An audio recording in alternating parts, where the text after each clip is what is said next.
Tópico 2. Bases fisiológicas do sistema nervoso autônomo. Como sempre, uma breve explanação do conteúdo programático que a gente vai abordar neste tópico. Começaremos com os mediadores químicos e os neurotransmissores e depois os receptores dos neurotransmissores do SNA. Abordaremos os receptores colinérgicos, dentro dos receptores colinérgicos, os receptores nicotínicos, a saber, sua estrutura, função, sinalização, tipos e localização, os muscarínicos, a mesma coisa, e dentro do sistema adrenérgico abordaremos os receptores adrenérgicos, assim os receptores alfa, e os mesmos aspectos serão estudados, estrutura, função, sinalização, tipos e localização, também dos receptores beta adrenérgicos. Depois passaremos para a neurotransmissão autonômica geral, a neurotransmissão adrenérgica.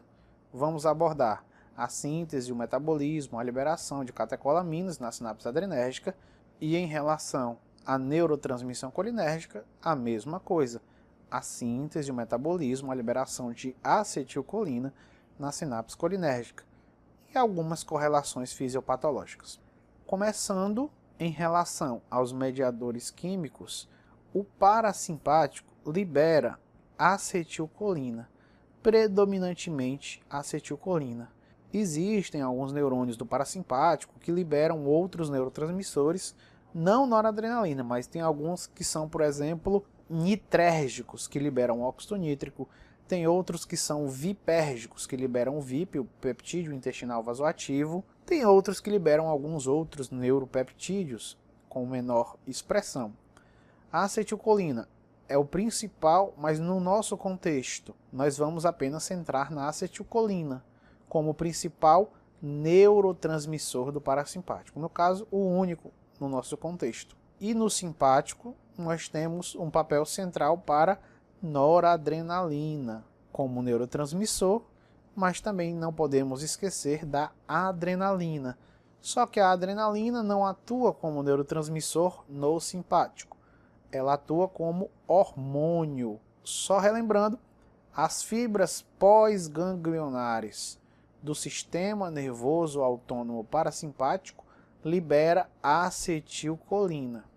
As fibras pós-ganglionares do sistema nervoso autônomo simpático libera predominantemente noradrenalina, com algumas exceções, liberando acetilcolina, como eu havia falado, que são 3, músculo piloeretor, glândulas sudoríparas e alguns vasos da musculatura estriado-esquelética, não esquecer dessas exceções. E a medula da adrenal libera tanto noradrenalina quanto adrenalina, mas a medula liberando, ela vai fazê-lo para o sangue. Logo, quando eu libero um mediador químico no sangue, e ele vai atuar num local distante de onde foi produzido, ele vai atuar como hormônio. Então, a adrenalina e a noradrenalina, produzidas pela medula da adrenal em resposta à ativação simpática, elas atuam como hormônios. Então, a gente pode notar que a definição ou a atuação de um mediador químico como neurotransmissor ou como hormônio se dá pela sua forma de atuação. Se ele for secretado pelo sangue, por exemplo, e atuar num local distante, ele vai atuar como hormônio. Se ele for lançado numa sinapse, ele vai atuar como neurotransmissor. Continuando, a neurotransmissão adrenérgica consiste na neurotransmissão mediada pela noradrenalina. E a neurotransmissão colinérgica consiste na neurotransmissão mediada pela acetilcolina. Nós vamos discuti-las em detalhes mais para frente. Continuando aqui, receptores dos neurotransmissores do sistema nervoso autônomo. Nesse subtópico aqui, nós vamos abordar em detalhes os receptores dos neurotransmissores. Então vamos lá. Os receptores, como eu havia falado previamente lá, naquele contexto da anatomia do sistema nervoso autônomo, eles podem ser classificados como, lembrando que isso aqui é uma classificação que nos vai ser muito útil ao longo deste curso. Em receptores ionotrópicos, que eles, como eu havia falado, são canais. Ou seja, é uma proteína integral de membrana que ora se fecha, ora se abre em resposta a um ligante. Geralmente o ligante faz ela ficar aberta, esta proteína. Geralmente o ligante faz o canal ficar aberto, mas pode ter algum caso que o ligante possa mandar fechá-lo. Mas isso não nos interessa nesse contexto. Então, no receptor ionotrópico, o ligante ele vai se ligar no receptor, que é um canal, e esse canal vai gerar uma resposta que vai alterar o potencial de membrana. Se esse canal for um canal de um cátion que vai entrar, por exemplo, se ele for um canal de sódio ou de cálcio, ele vai causar uma despolarização. Se esse canal for um canal de um cátion que vai sair, por exemplo, um canal de potássio, ele vai causar uma hiperpolarização. Se esse canal for um canal de um ânion que vai entrar, por exemplo, um canal de cloreto, ele vai causar uma hiperpolarização. Então vai depender da natureza do canal, ou seja, de qual íon, ou seja, para qual íon ele é seletivo. Se ele é seletivo para o sódio, para o potássio, para o cloreto ou para o cálcio. E como eu havia falado, ele tem este receptor um efeito rápido, logo ele é um canal, ou ele abre ou ele fecha, é um efeito muito rápido. Não tem muitos caminhos alternativos, ou ele está fechado ou ele está aberto. Então quando o ligante chega nele e abre ele despolariza ou hiperpolariza. É uma alteração rápida, é um efeito rápido. E o segundo tipo de receptor dentro do nosso contexto do sistema nervoso autônomo é o receptor metabotrópico. Como eu tinha falado, o receptor metabotrópico ele medeia uma alteração do metabolismo celular. Aqui está dizendo que ele usa enzimas efetoras.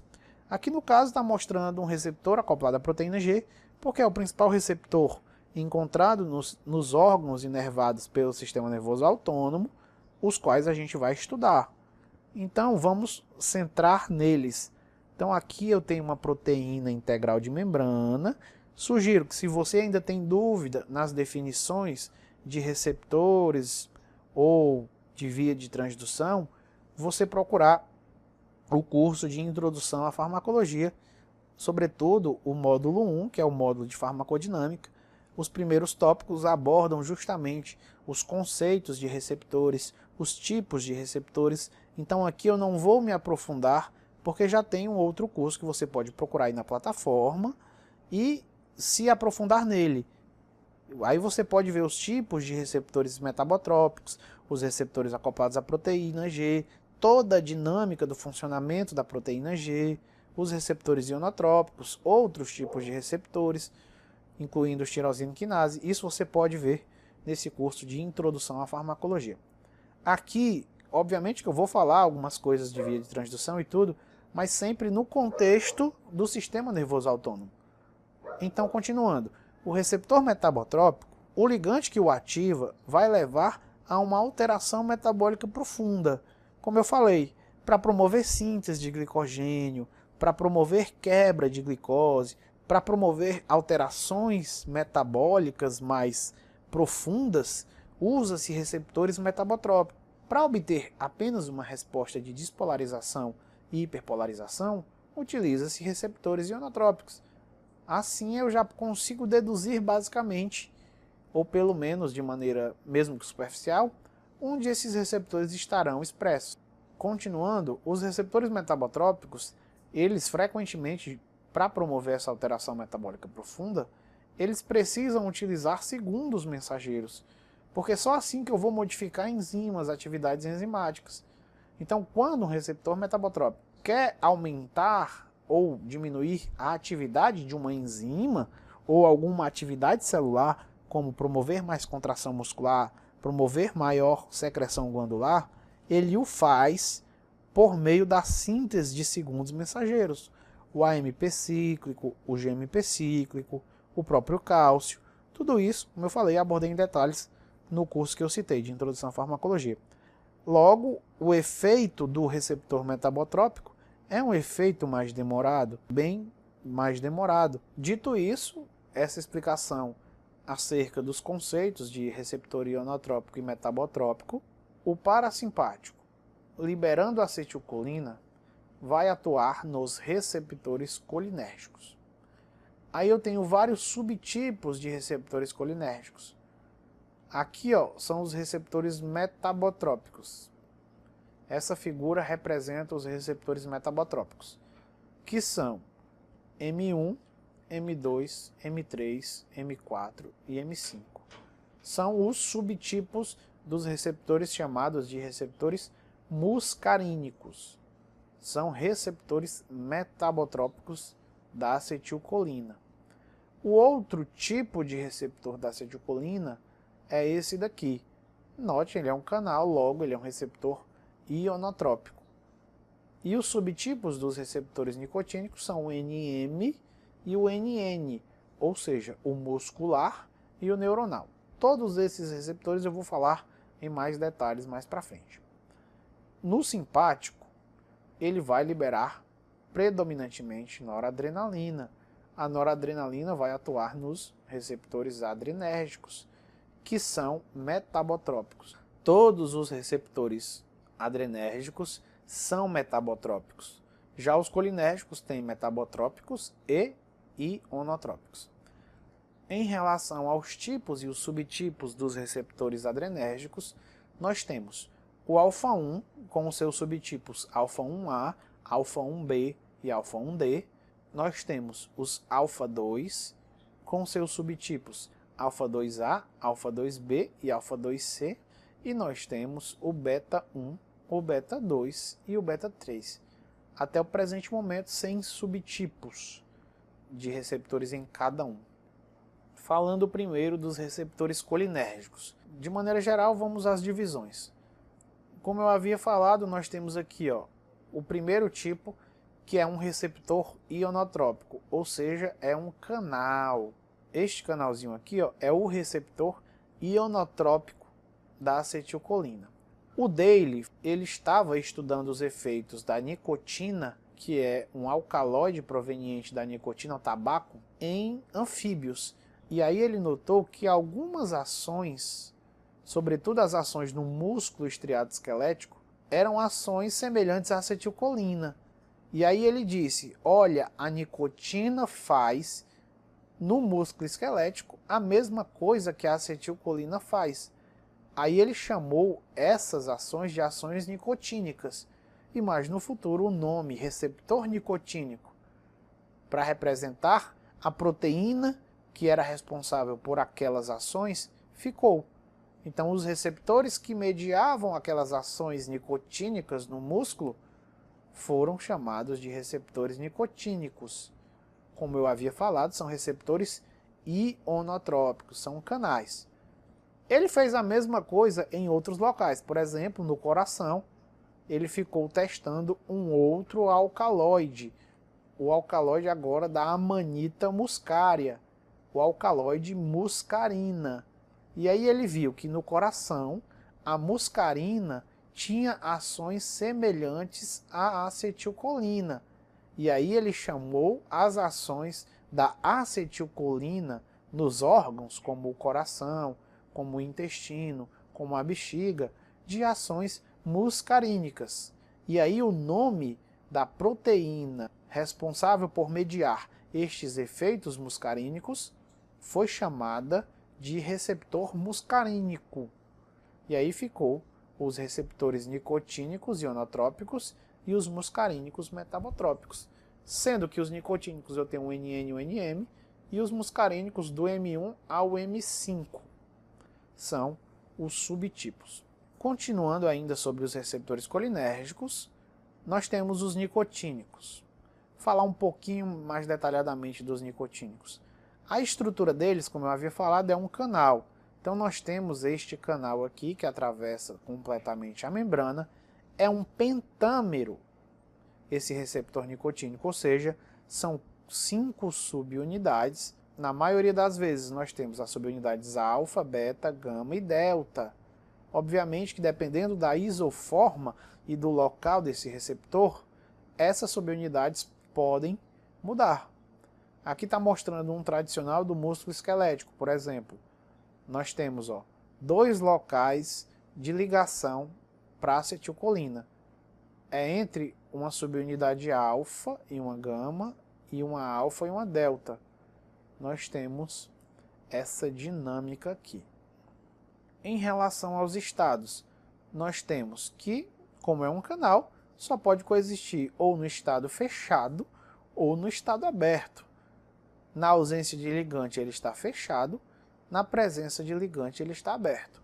A abreviação para receptor nicotínico é NACHR, receptor de acetilcolina nicotínico.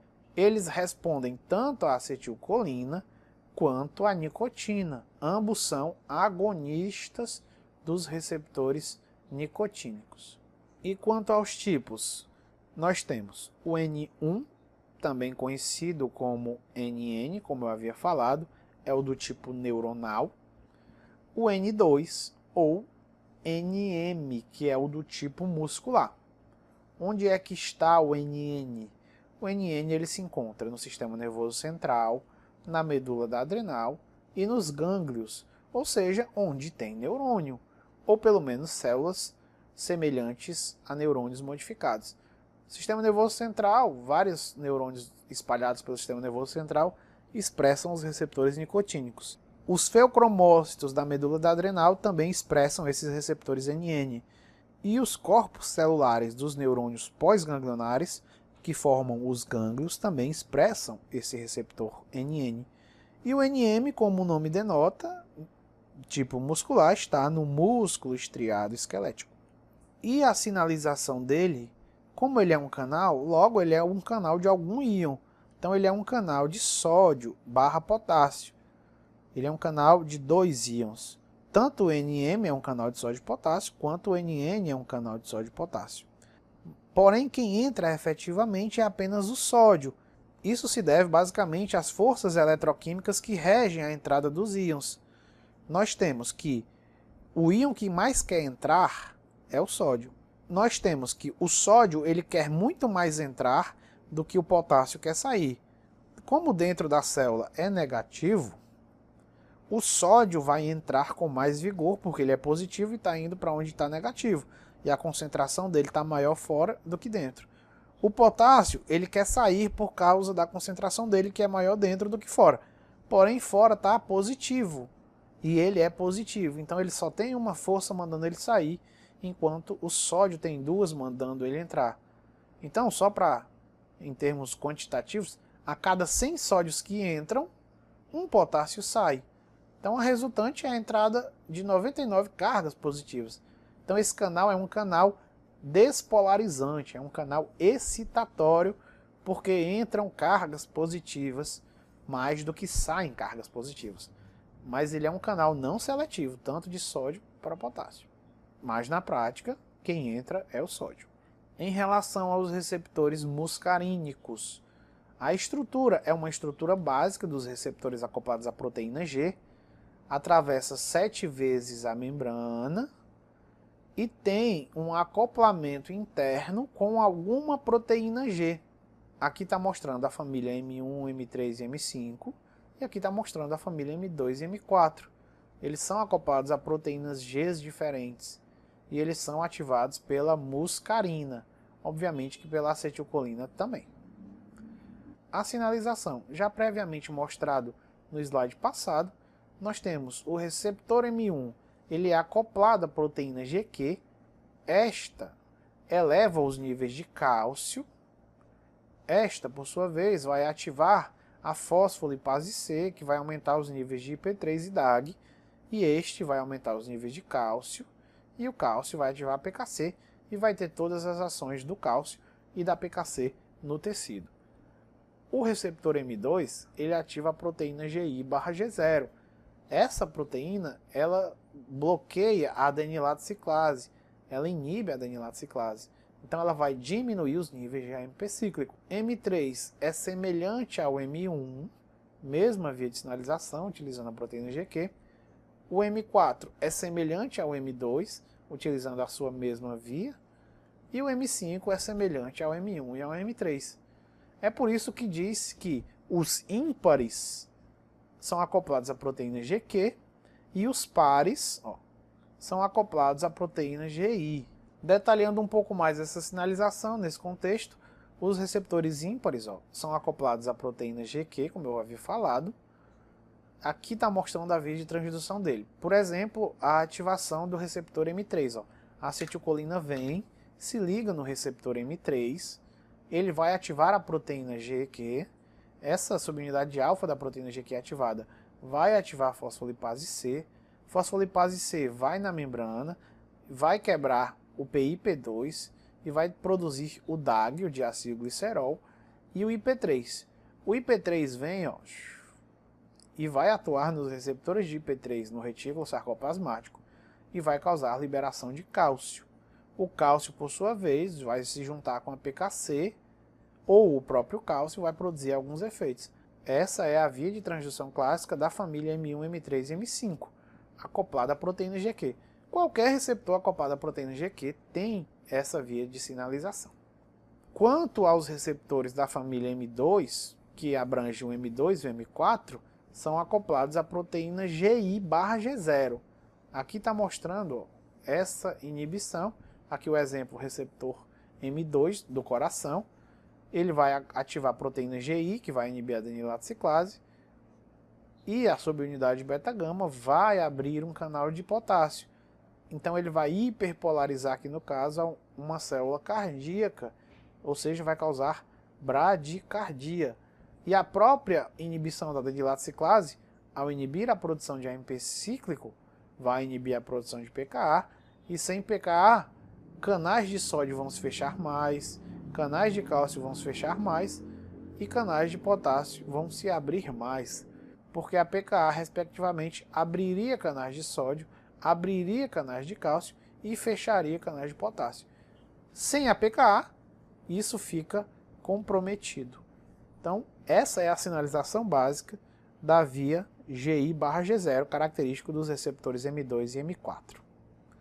Quanto aos locais, nós temos uma distribuição muito mais difusa do que os receptores nicotínicos, em relação aos receptores M1, M3 e M5, que são acoplados à proteína GQ.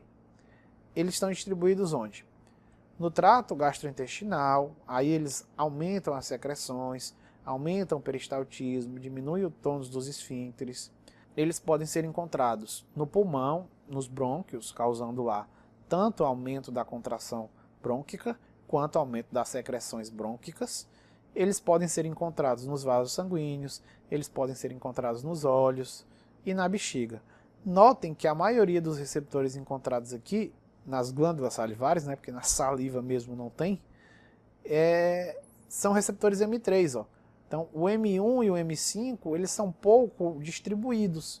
O M1 está mais relacionado também no estômago, está mais relacionado lá com a secreção de ácido clorídrico, de HCl. Vou falar mais na frente, quando a gente estiver falando de tônus e inervação autonômica. Na bexiga, quando se tem a ativação desses receptores, eles diminuem o tônus do esfíncter, eles aumentam o tônus do músculo detrusor, ou seja, promovem a micção, promovem a broncoconstrição, promovem a secreção e o peristaltismo, promovem a dilatação dos vasos, promovem a acomodação da visão para perto e a miose, e promovem o aumento da secreção salivar. São as principais ações nesses locais citados. Quanto aos receptores da família M2 e M4, acoplados à proteína GI, eles são mais encontrados, sobretudo no coração. E aí a gente fala de receptor M2. Esses receptores, os muscarínicos do tipo M2, eles medeiam diminuição da frequência cardíaca, logo vão diminuir o débito, logo vão diminuir a pressão arterial. Então, pensou em receptor colinérgico no coração, pensou em receptor muscarínico M2. O receptor dos vasos, dos olhos, a maioria é M3. Então, os principais tipos de receptores muscarínicos são o M3 e o M2, sendo o M1, M4 e o M5 mais residuais e mais restritos, por exemplo, ao sistema nervoso central. Em resumo, nós temos os seguintes receptores. Ó. O M1 é neuronal, aí ele pode ser encontrado no sistema nervoso central, nos neurônios pós-ganglionares, nos neurônios pré-sinápticos. Nós temos um receptor predominantemente cardíaco. Lembrando também, é importante ressaltar, que o receptor M2 ele é o principal receptor inibitório do sistema parasimpático e do simpático também. Ele é o principal receptor autoinibitório do sistema parasimpático. Mais para frente eu vou explicar melhor o que isso quer dizer. O M3 ó, ele é glandular e do músculo liso. O M4 é predominantemente neuronal e o M5 é predominantemente neuronal. O NN é neuronal e o NM é muscular, tudo isso eu já citei. Agora, em relação aos receptores adrenérgicos. Então, quanto à estrutura e os tipos desses receptores, nós temos aqui. Ó. O alfa-1, como eu havia falado, ele é acoplado à proteína GQ. E os subtipos, alfa-1A, alfa-1B e alfa-1D.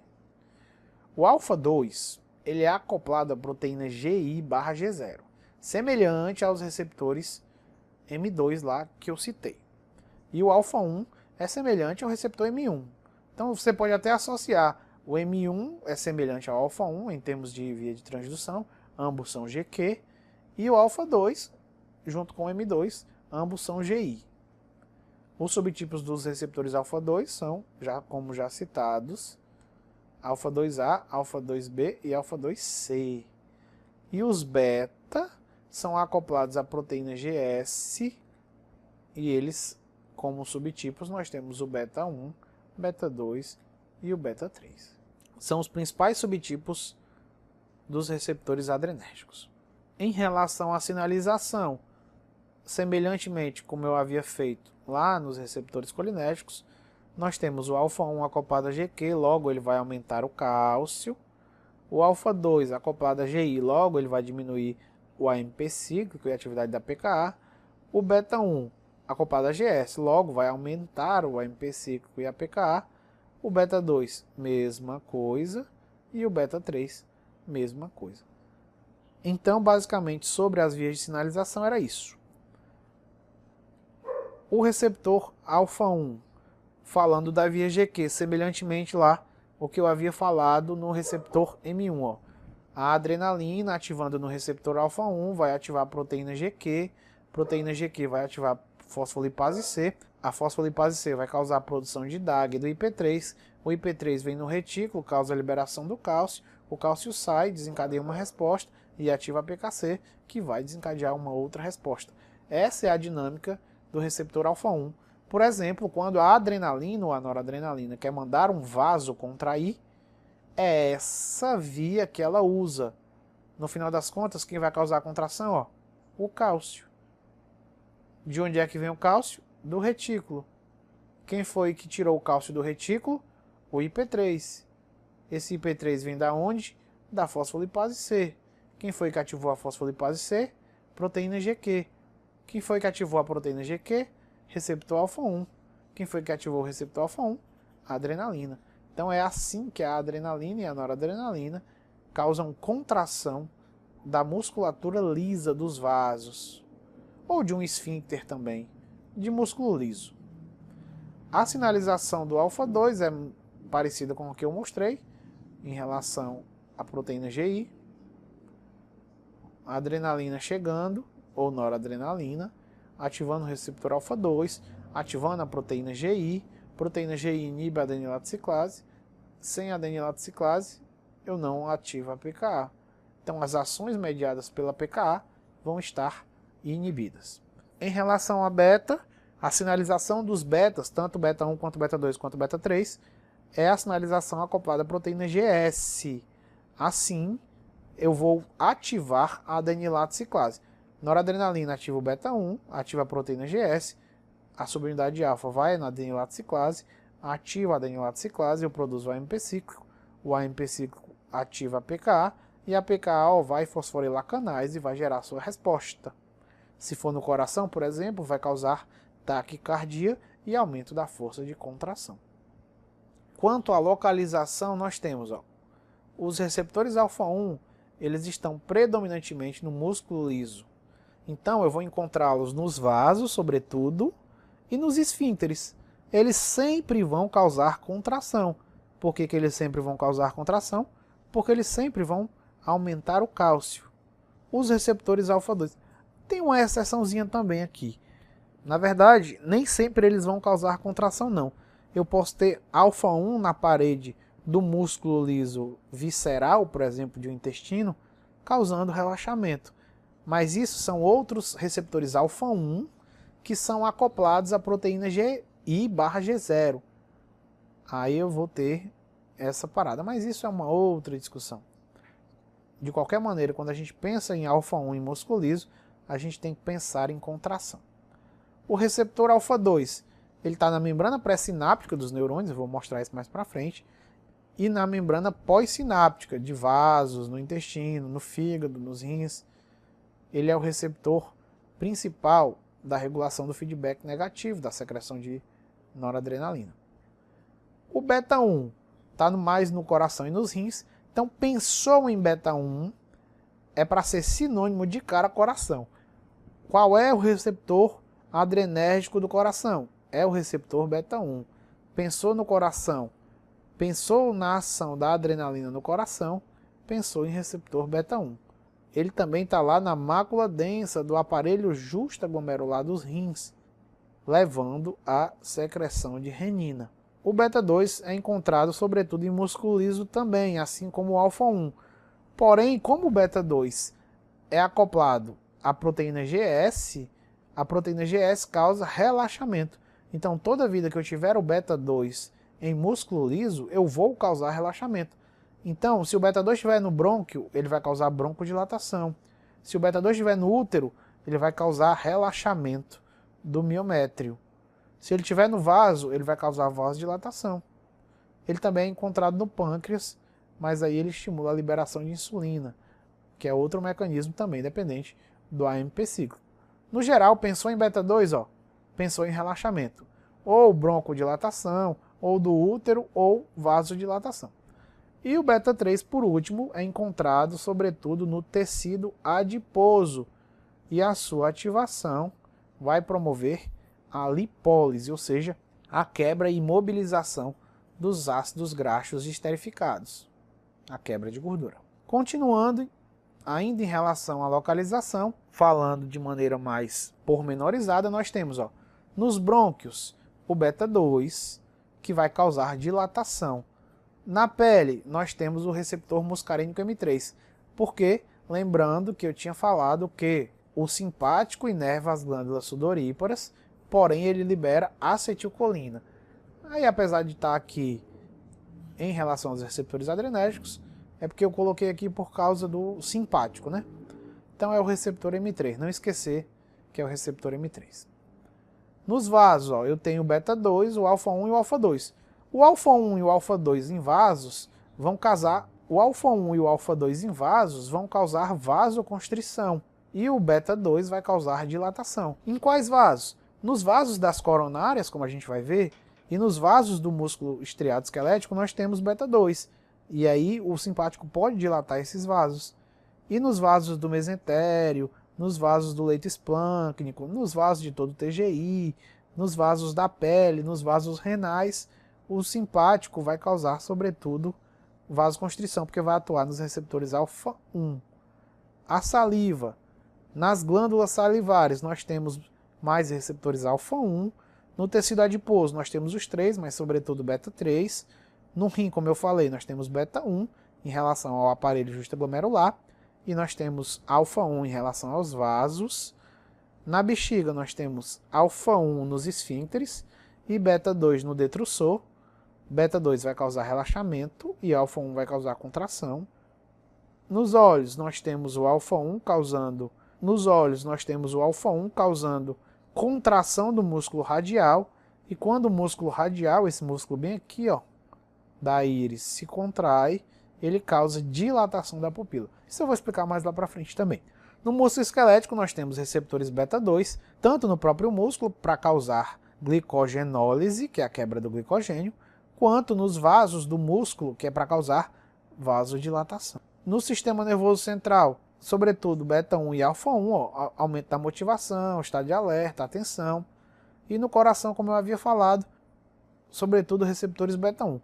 Eu tenho receptores beta 2 também, mas se fosse para falar uma proporção, eu tenho, por exemplo, 85% dos receptores adrenérgicos do coração são beta 1 e cerca de 10 a 15% são beta 2. Então é uma predominância do beta 1 muito maior. No TGI nós temos receptores beta, alfa e alfa 1.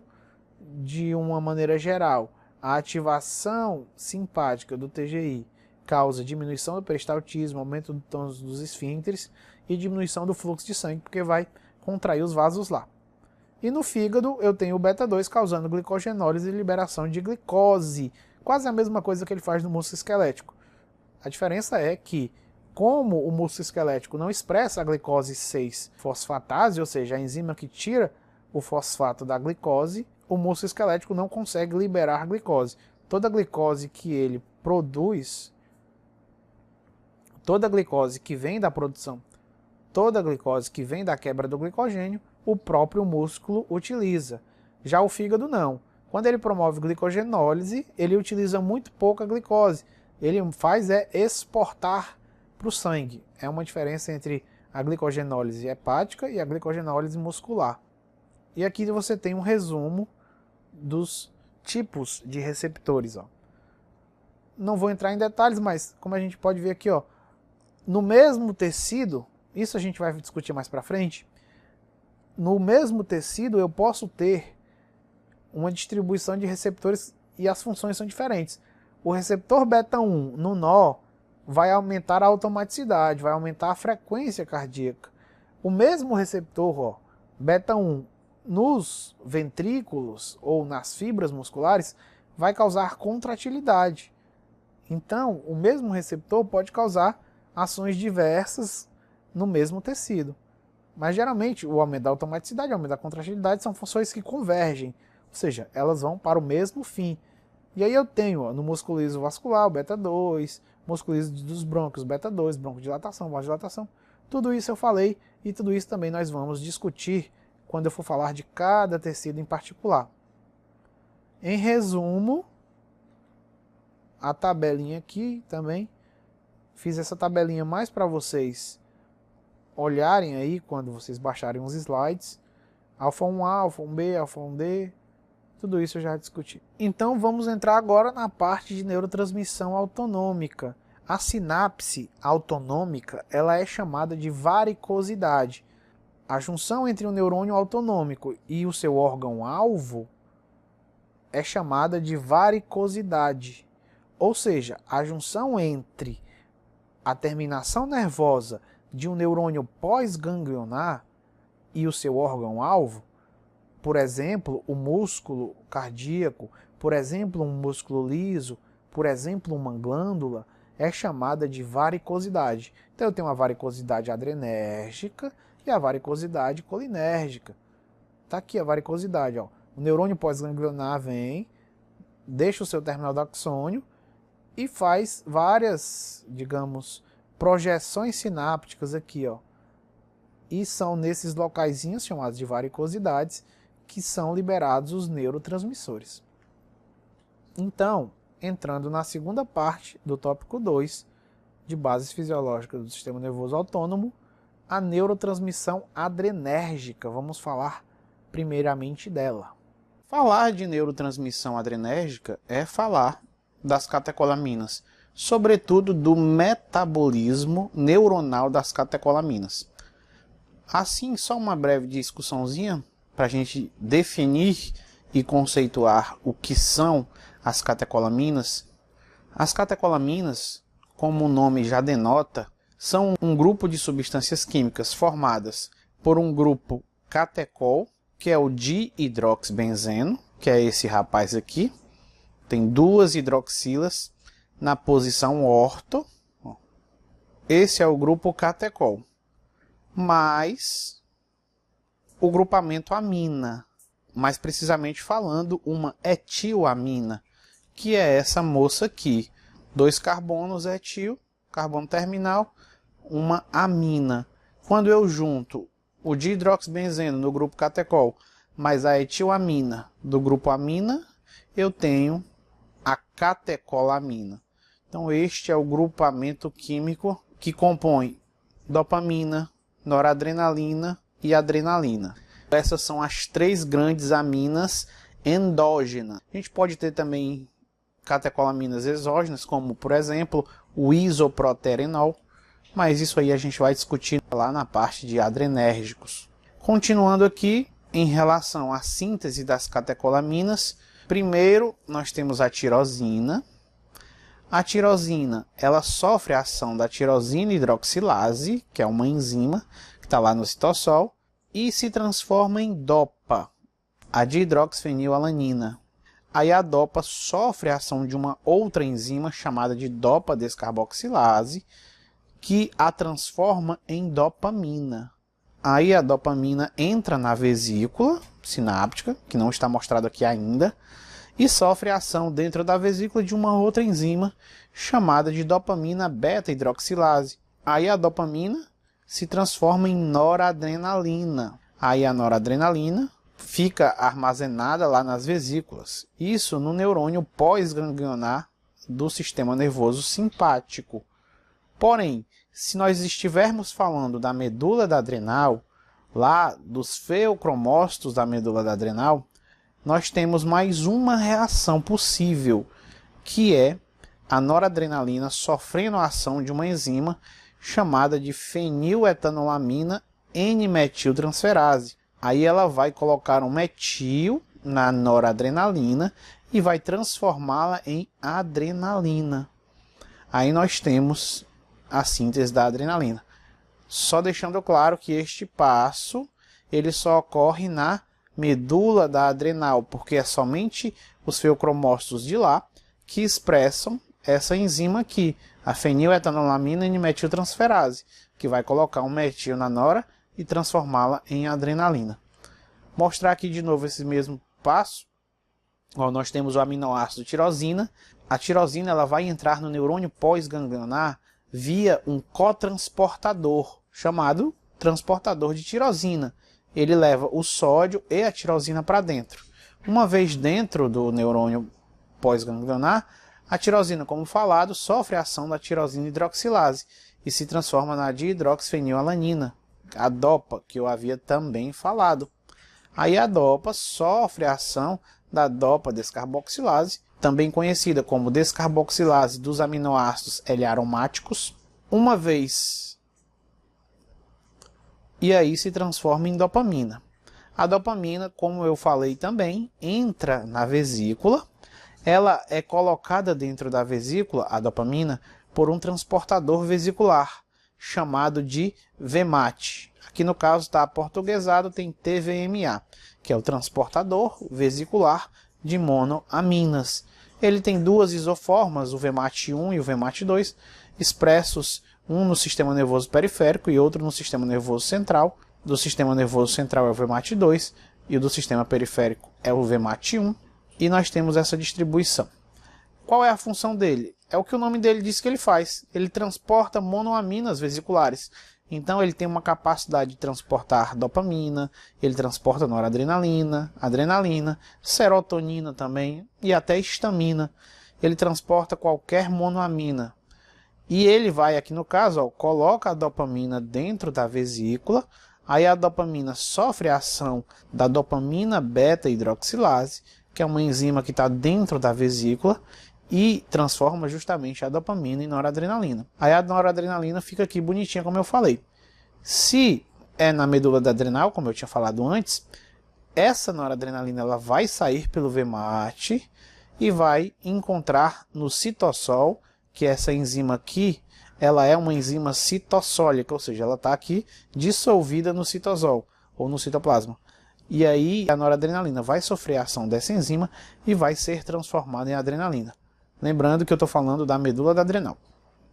Voltando para cá, a noradrenalina produzida e a dopamina também, elas ficam aqui dentro da vesícula, esperando o comando para essa vesícula ser exocitada. Que comando é esse? A entrada de cálcio.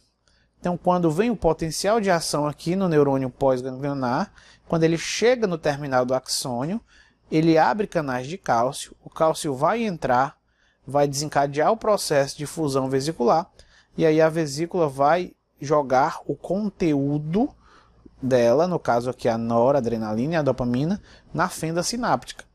Aí a noradrenalina tem algumas possibilidades. Primeiro, ela pode ativar os seus receptores pós-sinápticos. Aqui nós temos o alfa-1, beta-1, beta-2 mostrados na figura. Esses aqui, como eles estão na membrana pós-sináptica, ou seja, na célula-alvo, eles são chamados de receptores pós-sinápticos.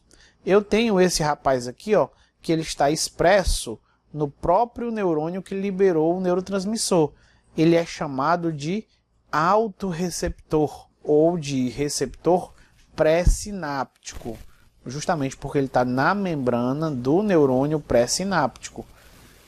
Esses receptores pré-sinápticos aqui, esses autorreceptores, geralmente, na grande maioria das vezes, eles são receptores inibitórios, ou seja, quando eles são ativados, o neurônio que os expressa vai diminuir a exocitose. Então, ele faz parte de uma regulação negativa da liberação de neurotransmissor. Ou seja, liberei muito neurotransmissor, o próprio neurotransmissor liberado na fenda vai fazer com que menos neurotransmissor seja liberado posteriormente. Então, o próprio neurotransmissor, ao estar em altos níveis aqui na fenda sináptica e ao se ligar no receptor pré-sináptico, vai fazer com que menos neurotransmissor seja liberado posteriormente. Então, quanto mais neurotransmissor na fenda, mais ele ativa o alfa-2, no caso aqui, o pré-sináptico, mais ele vai inibir e menos ele vai ser jogado. É um feedback negativo, uma retroalimentação negativa. Uma outra parte dessa noradrenalina, ela vem e é recaptada de volta. Esse rapaz aqui, ele é muito importante, ele é chamado de transportador de noradrenalina, vulgo NET ou NAT. 50% da noradrenalina é recaptada. Então, por exemplo, eu vou aqui colocar uns valores arbitrários só para a gente ter uma ideia. Eu joguei 100 moléculas de noradrenalina na fenda. Cerca de 30 noradrenalinas estimulam os receptores pós-sinápticos aqui na membrana pós-sináptica. Uns outros 10 vão se ligar aqui no receptor pré-sináptico e ativar aquela cascata de inibição, retroalimentação negativa que eu falei. E outros 10 vão se difundir aqui para fora da fenda sináptica, para um espaço que a gente chama de extraneuronal ou extrasináptico. E ainda faltou 50, né? 10 aqui, 30 aqui e 10 indo embora. Os outros 50 eles vão voltar e vão ser recaptados. Então, o NET ele recapta cerca de 50% da noradrenalina que foi exorcitada. Por isso que eu tenho muitas drogas que atuam neste transportador aqui e tem grandes efeitos. Por exemplo, as mais conhecidas são a cocaína e os antidepressivos tricíclicos. Por exemplo, a amitriptilina, a nortriptilina. Elas atuam no NET aqui, esse transportador. E aí quando eu inibo ele, eu consigo aumentar até em 50% os níveis de noradrenalina na fenda. É assim que a cocaína tem um grande efeito estimulante, inibindo o NET e aumentando a concentração na fenda de noradrenalina. A dinâmica é basicamente essa. Repetindo mais uma vez rapidamente, tirosina entrou, sofreu a ação da tirosina hidroxilase, se transformou em dopa, da dopa descarboxilase se transformou em dopamina, dopamina entrou na vesícula pelo VMAT, sofreu a ação da dopamina beta-hidroxilase, se transformou em nora, a nora ficou esperando, foi exorcitada e foi para estes caminhos. Outra coisa digna de menção aqui, para a gente poder passar, é que a enzima mais importante desta síntese de catecolaminas é a tirosina hidroxilase, pois ela é a enzima que catalisa a etapa limitante dessas reações aqui. Então, eu vou ter um inibidor para ela com um potencial farmacológico, como a gente vai ver lá na parte de adrenérgicos novamente. A alfa-metiltirosina inibe a tirosina hidroxilase e ela é usada em alguns casos extremos de hipersecreção e produção de catecolaminas, como, por exemplo, o feocromocitoma. Mas isso a gente discute melhor lá. Era só para dizer que a tirosina hidroxilase é a enzima que catalisa a etapa limitante, ou seja, a enzima mais importante e a mais passível de inibição. Porque se eu inibir a dopa-descarboxilase, se eu inibir a dopamina beta-hidroxilase, eu não vou ter, digamos assim, alterações na taxa de produção de catecolaminas, porque elas não catalisam as etapas limitantes dessa reação. Era basicamente isso que eu tinha para falar dessa parte. Vamos passar. Aqui novamente, ó, tirosina hidroxilase, como eu havia falado, a etapa limitante da velocidade de síntese de noradrenalina. Coloca uma hidroxila, como o nome dela diz que ela faz, ó. Aí a tirosina hidroxilase vai vir, ó, pum, colocou a hidroxila, transformou a tirosina numa catecolamina. Ó, o dihidroxibenzeno aqui foi formado. Antes eu tinha só uma hidroxila. Aí essa substância é chamada de dopa, de hidroxifenilalanina, como eu tinha falado. Aí a dopa vai sofrer a ação da dopa-descarboxilase. O que a dopa-descarboxilase vai fazer? O que o nome dela diz que ela faz? Ela vai causar uma descarboxilação. Vai tirar esse grupozinho aqui, ó, grupo carboxílico. Pá, tirou. E aí eu formei quem? A dopamina.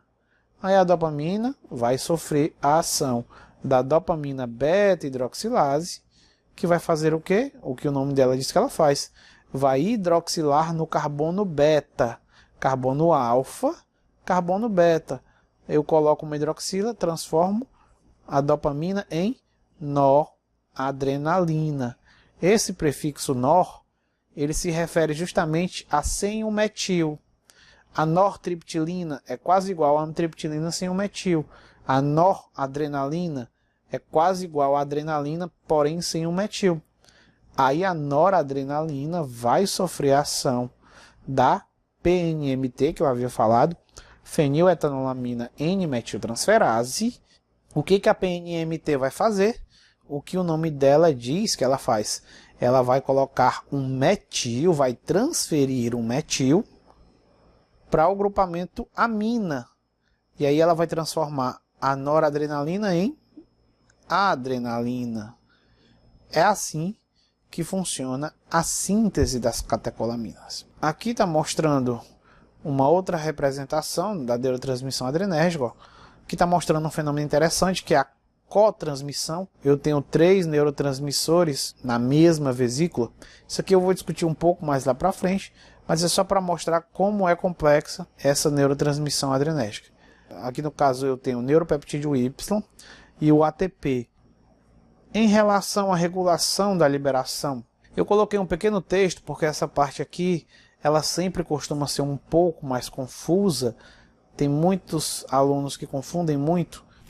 A regulação da liberação de neurotransmissor consiste num processo de feedback negativo, no qual a sua liberação em excesso faz com que boa parte dele se ligue nos receptores pré-sinápticos, os quais são inibitórios, e isso leva a uma diminuição da liberação de mais neurotransmissor. É basicamente esse o mecanismo. Como eu havia falado, o neurotransmissor é liberado em excesso, aí ele vem, ó, e ao agir no seu receptor pré-sináptico, ele vai inibir o mecanismo de mais liberação de neurotransmissor. Então, ó, vai inibir a adenilato ciclase, vai abrir canais de potássio, vai fechar canal de cálcio. Tudo isso vai resultar numa diminuição da exocitose, ou seja, é o próprio neurotransmissor diminuindo a sua própria liberação. Aqui está mostrando um esquemazinho, ó, é um mecanismo de autodefesa para impedir liberações excessivas. O neurotransmissor vem, no caso a noradrenalina, e causa diminuição da liberação de si próprio. Isso é a regulação pré-sináptica da liberação de neurotransmissor. Em relação ao metabolismo das catecolaminas, nós temos a seguinte dinâmica. Está aqui um grupamento de uma catecolamina básica, ó. E aí nós temos os locais passíveis de serem alvos das enzimas metabolizadoras. Nós temos duas grandes enzimas metabolizadoras das catecolaminas. Nós temos a CONT, catecol-ortometiltransferase, e nós temos a MAO, a monoaminoxidase. As hidroxilas aqui, elas diminuem a penetrabilidade através das membranas, justamente porque quanto mais hidroxila um composto tiver, mais ele fica hidrossolúvel, ou seja, mais ele interage com a água, mais ele forma pontes de hidrogênio com a água, e assim ele aumenta a sua dificuldade de se difundir através de uma membrana lipídica. Por isso que quanto mais hidroxila um composto tem, mais é difícil a penetração dele no sistema nervoso central, por exemplo. E aqui são os locais alvos, ó, de reação metabólica. Eu tenho o carbono alfa aqui, ó, e eu tenho a hidroxila aqui. Tanto a MAO quanto a CONT vão explorar esses locais. Falando um pouquinho mais detalhadamente, a CONT, ela é uma enzima citoplasmática, e eu tenho duas isoformas da CONT. Eu tenho uma CONT que é solúvel, e ela é expressa predominantemente no fígado, no rim e na periferia. Eu não tenho CONT nos neurônios simpáticos. E eu tenho uma outra isoforma da CONT, que é a isoforma membranar, e ela está expressa predominantemente na medula da adrenal, lá nos feocromócitos da medula da adrenal. E a CONT metaboliza sobretudo noradrenalina, adrenalina e dopamina. Ela vai colocar um metil e vai metabolizar as catecolaminas. E eu tenho a MAO, que é a mais importante, a monoaminoxidase. Ela é encontrada sobretudo nas superfícies externas das mitocôndrias. E eu tenho também duas isoformas da MAO. Eu tenho a MAO-A, que degrada sobretudo serotonina, mas também noradrenalina e dopamina. E eu tenho a MAO-B, que degrada sobretudo dopamina, mas também noradrenalina e serotonina. As MAOs, elas são expressas nos nervos simpáticos, no fígado, nos rins, na adrenal e na periferia em geral. Então, de enzima metabolizadora nos neurônios pós-ganglionares do simpático, eu tenho apenas a MAO. A CONT não. A CONT eu tenho ela muito importantemente lá nos enterócitos e no fígado. É a CONT e a MAO lá dos enterócitos, lá do fígado, que nos protegem contra a ingestão de catecolaminas ou de algumas aminas biogênicas. Por exemplo, a própria tiramina. Quando a gente ingere algum alimento contendo tiramina e a gente tem a nossa CONT e a MAO funcionando normalmente, elas inibem esses compostos como a tiramina. Aqui só mostrando um pouco mais detalhadamente, eu tenho a MAO. Existem fármacos que são chamados de inibidores da MAO, que são fármacos que justamente inibem essa enzima, ou seja, impedem que a noradrenalina e a dopamina sejam degradadas. Assim, quando eu inibo a MAO, eu impeço o metabolismo, ou seja, a resolução, ou pelo menos diminuo a resolução do efeito das catecolaminas. Só lembrando que ela só vai atuar dentro aqui do neurônio. Somente os neurotransmissores que estão dentro do neurônio é que serão afetados pela MAO, ou que aumentarão a sua quantidade em relação aos inibidores da MAO.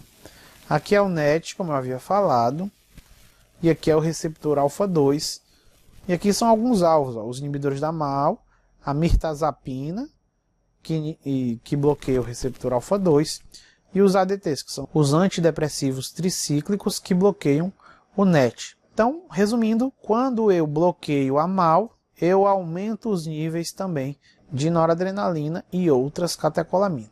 Aqui está mostrando os produtos, a noradrenalina, ao ser processada pela CONT, gera normetanefrina, a noradrenalina, ao ser metabolizada pela MAO, gera o DOMA, o ácido 3,4 dihidroximandélico, mesmo produto da adrenalina ao ser processada pela MAO. A adrenalina, ao ser processada pela CONT, gera metanefrina, e a normetanefrina, ao serem metabolizadas pela MAO, geram um principal metabólito, o ácido vanil-mandélico, o VMA. Aqui é o aspecto básico do metabolismo das catecolaminas. E a interação neurotransmissor-receptor se dá, como toda interação, de forma estereoespecífica. Eu tenho os receptores, aqui está mostrando um receptor beta 2, ó. Aí a adrenalina, tá aqui ela, ó. Ela vai interagir de maneira específica, de maneira ligante específica com o seu receptor, vai gerar uma mudança conformacional e vai causar a ativação do seu receptor. Esses ligantes, eles interagem por meio de ligações de Van der Waals, de polo, íon de polo, ponte de hidrogênio, ligação iônica, esses tipos de interação química que eu falei lá no curso de Introdução à Farmacologia do módulo 1.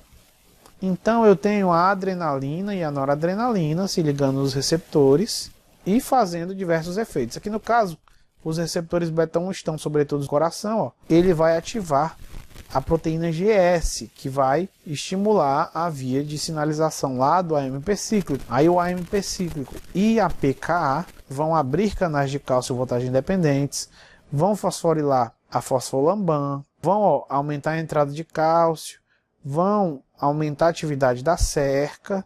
Eu vou ter o que no final das contas? Mais força de contração, menor duração da contração.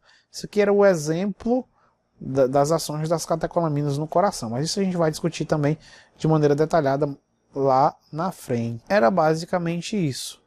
Então, continuando aqui, a segunda parte do tópico 2, neurotransmissão colinérgica. Vamos agora falar da síntese da acetilcolina, que é o neurotransmissor característico dessa sinapse. Como aqui está mostrado, ó, eu tenho a colina, ela é transportada, se vocês repararem, é muito parecida com a síntese lá das catecolaminas. Parecida em princípio, né? Óbvio que os componentes são todos diferentes, mas a colina, ó, ela entra no neurônio por um cotransportador de colina e sódio, semelhante à tirosina, que entra por um cotransportador de sódio e tirosina. Então é parecido o primeiro passo. Só que aqui a colina, ela já sofre a ação da colina acetiltransferase, ou chamada de CAT. A colina acetiltransferase, ela vai juntar a colina com a acetilcoenzima A, obviamente que ela vai querer só o acetil da acetilcoenzima A, e vai juntar e vai transformar na acetilcolina. Aí a acetilcolina vai entrar na vesícula pelo VAT, transportador vesicular de acetilcolina, e aí vai ficar aqui, ó, na membrana, esperando, semelhantemente à noradrenalina, o potencial de ação vir, abrir o canal de cálcio, e aí o cálcio vai desencadear a fusão da vesícula. Aí a acetilcolina vem, ó, é secretada e tem alguns destinos possíveis. Uma parte da acetilcolina atua nos receptores pré-sinápticos, aqui no caso os M2, ó, parecidos lá com o que eu falei da noradrenalina, que ao ativar o seu receptor pré-sináptico, no caso o M2, vai diminuir a liberação de si próprio. Mas eu tenho também, ó, receptores nicotínicos. Os receptores nicotínicos pré-sinápticos, eles são sempre excitatórios. Os receptores pré-sinápticos M2, eles são sempre inibitórios. Então, dependendo do local, eu vou ter receptor M2 e vou ter receptor nicotínico. Isso no neurônio pré-sináptico. Por exemplo, o nervo vago, que é o nervo que inerva o coração, ou seja, é o nervo parasimpático que inerva o coração. Ele expressa receptores M2 pré-sinápticos. Ele não expressa receptor nicotínico. Então, ele só tem receptor inibitório M2. Já o neurônio motor alfa, que é um neurônio que sai lá dos cornos ventrais da medula e vai inervar o músculo estriado esquelético, ele na sua membrana terminal do axônio, ele expressa um receptor nicotínico também. E aí você tem, lá no caso do neurônio de uma sinapse da junção neuromuscular, você tem uma amplificação da jogada do neurotransmissor. A acetilcolina atuando no receptor nicotínico causa aumento da secreção de si mesma, amplifica. Então aqui é um feedback positivo quando o receptor nicotínico é ativado pré-sinapticamente. Já quando o receptor muscarínico M2 é ativado pré-sinapticamente, eu tenho um feedback negativo, uma diminuição. Não confundir e não esquecer. Uma outra parte da acetilcolina se liga aqui nos receptores pós-sinápticos, que está mostrando os muscarínicos e os nicotínicos. E uma outra parte, a maior parte, é metabolizada, é catabolizada pela enzima chamada de acetilcolinesterase e volta a se transformar em colina e acetato. Então é basicamente essa a dinâmica. Então vamos aqui de novo. Eu tenho o grupo acetato da acetilcoenzima A, se liga à colina, na presença de quem? Da CAT, a colina acetiltransferase. Aí a CAT junta o acetato da acetilcoenzima A com a colina que acabou de entrar no neurônio e transforma as duas numa só, chamada de acetilcolina. Essa é a síntese da acetilcolina. E aí ela vai ter as possibilidades que ela tem. Lembrando que eu tenho fármacos que inibem a acetilcolinesterase, chamados de inibidores da acetilcolinesterase. E nós vamos discuti-lo lá no terceiro módulo, lá na parte de farmacologia colinérgica, na parte de inibidores da acetilcolinesterase.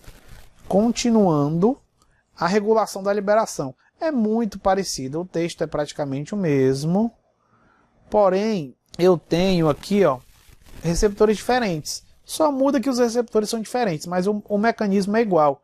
A acetilcolina, que é liberada em excesso, volta, atua no receptor M2 e faz o que ela tem que fazer. Coloquei um diagramazinho só para ficar claro. Aumento da liberação do neurotransmissor, aumenta a ligação dos neurotransmissores nos receptores pré-sinápticos. Isso causa uma inibição da fusão vesicular e resulta na diminuição da liberação de neurotransmissor. Note que começou com o aumento da liberação de neurotransmissor e terminou com a diminuição da liberação de neurotransmissor. Então, quando o processo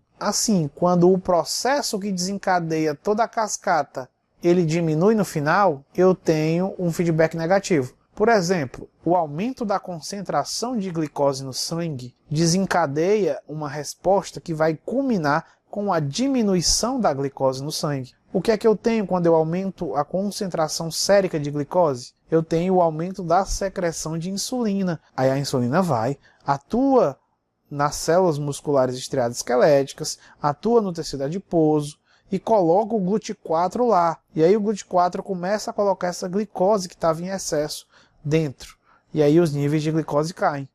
Então, é basicamente isso com todos os hormônios. Os hormônios que atuam, por exemplo, a diminuição da glicemia causa a secreção de GH e cortisol. E aí, o aumento da concentração de GH e cortisol vão aumentar a glicemia.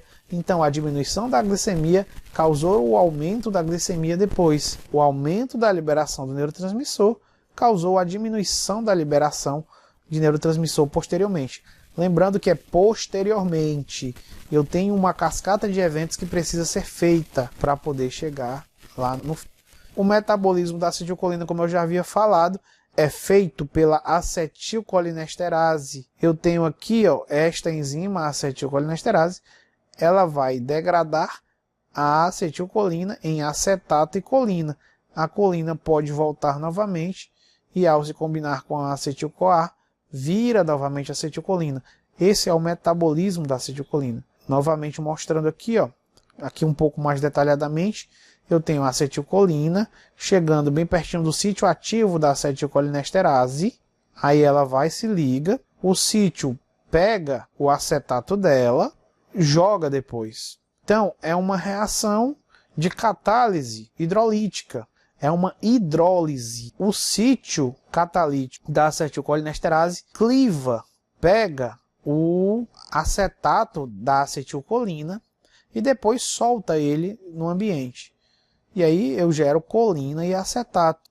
Novamente mostrando, acetilcolina sofrendo a ação da acetilcolinesterase produz acetato e colina. É simples. Então, quando eu chegar lá na parte de inibidores da acetilcolinesterase, eu vou detalhar mais ainda esse mecanismo, mostrar quais são os inibidores reversíveis e os irreversíveis, mostrar quais são as consequências da inibição, quais são as ações farmacológicas, as indicações terapêuticas, as reações adversas, as contraindicações e a gama de patologias que possam ser beneficiadas por essa abordagem terapêutica. Em resumo, o que eu tenho aqui? Eu tenho os receptores, que no caso da acetilcolina, né? Então eu tenho a acetilcolina como agonista endógeno, ela é um neurotransmissor natural endógeno. Então os neurônios vão produzir, os neurônios colinérgicos, vão produzir acetilcolina e ela vai atuar nos seus receptores muscarínicos e ela vai atuar nos seus receptores nicotínicos e muscarínicos. Eu também tenho a nicotina e a muscarina, que são agonistas naturais também, ou seja, vêm da natureza, porém são agonistas exógenos. Tanto a nicotina quanto a muscarina não são produzidos pelo corpo humano. Só são produzidos a nicotina pela nicotina tabacum e a muscarina pela Amanita muscaria. E aí são agonistas exógenos. Eu também tenho antagonistas. Eu tenho o curare e a atropina. Eles são antagonistas. Lembrando que esse da esquerda é o receptor nicotínico e esse da direita é o receptor muscarínico. Então, o curare é um antagonista seletivo para o receptor nicotínico. A nicotina é um agonista seletivo para o receptor nicotínico. A atropina é um antagonista seletivo para o receptor muscarínico. E a muscarina é um agonista seletivo para o receptor muscarínico. E a acetilcolina é um agonista tanto para o receptor nicotínico quanto para o receptor muscarínico. Ou seja, ela é não seletiva. Essa é a dinâmica básica da neurotransmissão colinérgica. E a correlação fisiopatológica, pegando como exemplo aqui a junção neuromuscular, nós temos a miastenia gravis, que é uma doença neuromuscular importante. Vamos aqui, ó. Eu tenho a junção neuromuscular normal. Tá aqui ela. Isso aqui, ó, é uma terminação nervosa de um neurônio motor alfa que sai lá da medula, que eu falei há pouco tempo. Isso aqui é a membrana, é o sarcolema do músculo estriado esquelético. Esse neurônio, ele joga naturalmente acetilcolina no músculo. Então aqui poderia ser qualquer músculo estriado esquelético. Podia ser o gastrocnêmio, o esternocleidomastoide, o bíceps, o tríceps. E aqui é um neurônio motor alfa grande que sai lá dos cornos ventrais da medula e inerva algum músculo-alvo. Como eu falei, ele libera acetilcolina. Essa acetilcolina liberada vai atuar nos receptores nicotínicos, vai abri-los. Eles são canais de sódio. O sódio vai entrar, vai despolarizar e vai gerar o que a gente chama de potencial de placa motora. Se ele for maior do que o limiar, ou seja, se ele for supralimiar, gera o potencial de ação, a contração muscular. Ou seja, o músculo vai se contrair, vai gerar tensão, vai gerar força e vai poder realizar o trabalho que a pessoa quiser. Num quadro de miastenia gravis, o que é a miastenia gravis? A miastenia gravis é uma doença autoimune no qual eu tenho a produção de autoanticorpos, ou seja, de anticorpos que vão interagir com epítopos antigênicos de moléculas endógenas. Por exemplo, o nosso corpo ele produz naturalmente as proteínas receptoras do receptor nicotínico, do receptor muscarínico, de vários outros receptores. E naturalmente nós não temos anticorpos contra as nossas proteínas próprias, contra nossas moléculas próprias. Mas aí, por um distúrbio na maturação dos linfócitos, durante a apresentação de antígenos próprios, porque o normal é chegar uma célula apresentadora de antígeno lá no período de maturação linfocitária e dizer, olha linfócito, essa proteína aqui é do nosso corpo, viu? Não reage. E aí o linfócito sofre uma reação de anergia ou de hiporresponsividade. Ele não vai responder àquele antígeno, ele não vai gerar uma resposta àquele antígeno. Ele não vai fazer com que o linfócito B se diferencie em plasmócito para poder produzir anticorpo contra aquele epítopo que foi apresentado a ele. Ele vai ficar na dele. Então a APC chega lá e diz, olha, esse antígeno aqui ele não é nosso. Aí ele gera uma resposta. Então é um problema durante a maturação lá, sobretudo nos órgãos linfóides, no timo, no baço, durante a apresentação de antígenos. O nosso corpo, em algum momento, ele passa a interpretar o próprio, ou seja, as proteínas próprias, como não próprias. E aí aquele linfócito que não era para reagir nem desencadear o processo de produção de anticorpo contra as nossas próprias proteínas, vai fazê-lo. A miastenia gravis é quando isso ocorre contra os receptores nicotínicos. Ou seja, são autoanticorpos que vão se ligar aos receptores nicotínicos da junção neuromuscular lá do músculo estriado esquelético. Então esses anticorpos vão chegar lá e quando eles chegarem lá, eles vão desencadear uma resposta inflamatória, eles vão ativar o complemento, por exemplo, eles vão causar a ativação e o recrutamento de macrófagos que vão chegar lá e vão querer digerir aquela proteína junto com aquele anticorpo, num processo de opsonização lá, que vai facilitar e melhorar a fagocitose pelos macrófagos. Resumindo, tudo isso vai inflamar a membrana do músculo estriado esquelético. E ela vai começar a retirar esses receptores da sua membrana, justamente numa tentativa de diminuir essa inflamação lá no sarcolema. E aí eu tenho uma diminuição dos números, do número de receptor nicotínico na junção neuromuscular. Consequentemente, eu tenho uma diminuição da resposta à acetilcolina. Consequentemente, eu tenho uma diminuição da resposta muscular. O músculo vai ficar flácido, eu vou ter fraqueza muscular. Essa é uma das principais características da miastenia gravis. Continuando uma outra representação aqui, ó. Notem que aqui eu tenho várias, que a gente chama de goteiras sinápticas, que são essas invaginações aqui. Essas goteiras sinápticas, elas concentram muitos receptores nicotínicos. Na esquerda é uma pessoa normal, à direita é uma pessoa com miastenia gravis. Aí notem, se você comparar um paciente normal com um paciente com miastenia gravis, ele tem muito menos goteira sináptica, logo, porque ele tem bem menos receptor nicotínico expresso na membrana, justamente porque eu tinha falado que eles foram retirados. Então vamos a uma pequena animaçãozinha só para ficar mais claro. Neurônio motor alfa, ó, potencial de ação, e joga a acetilcolina lá na fenda sináptica. O potencial de ação chega, causa a exocitose das vesículas. As vesículas liberam o quê? Ó? Acetilcolina. Junção neuromuscular, receptor nicotínico. Isso é o que acontece normalmente. Duas moléculas de acetilcolina se ligam nos receptores, eles se abrem a um canal de sódio, o sódio vai entrar e vai causar a despolarização, o potencial de placa motor e a contração. Aí vem a acetilcolinesterase, ó, e degrada a acetilcolina. Isso é o normal e acaba o efeito. Na miastenia gravis eu tenho os anticorpos, aí os anticorpos chegam, ó, e vão causar a destruição e o impedimento da acetilcolina de interagir com seus receptores. Alguns dos sintomas aqui, por exemplo, ó, um quadro chamado de pitose. Como os anticorpos vão estar bloqueando ou até reduzindo a concentração dos receptores nicotínicos, o músculo da pálpebra é um dos principais afetados. Ele vai cair e vai levar a um quadro chamado de pitose, que é a perda do tônus muscular da pálpebra. E aí ela fica caída. Justamente isso acontece nessa doença chamada de miastenia gravis.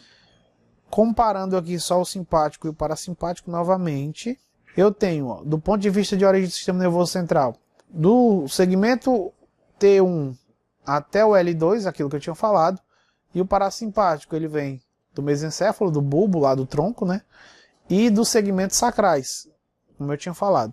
Localização dos gânglios periféricos, basicamente na cadeia simpática, lá nos gânglios paravertebrais e nos gânglios pré-vertebrais mais afastados, como eu tinha falado, o mesentérico inferior, o mesentérico superior, o celíaco. Os gânglios parasimpáticos, eles são chamados de gânglios intramurais, isso também eu já falei. Estrutura da qual o neurotransmissor é liberado, varicosidade e varicosidade. Os dois são varicosidades. Neurotransmissor liberado na sinapse com o órgão-alvo: noradrenalina, nos neurônios simpáticos, e a acetilcolina, nos neurônios parasimpáticos. Também lembrem que eu falei 3 exceções, nas quais você tem o simpático, porém não é noradrenalina, é acetilcolina, as glândulas sudoríparas, os músculos piloeretores e alguns vasos sanguíneos da musculatura estriada esquelética. Forma de inativação do neurotransmissor: recaptação para varicosidade. O simpático, a principal forma de inativação do neurotransmissor na fenda, é a recaptação. Então, boa parte lá da noradrenalina, ela tem que voltar pelo NET, ou NAT, como eu havia falado. Já o parasimpático, da neurotransmissão colinérgica, é a degradação pela acetilcolinesterase.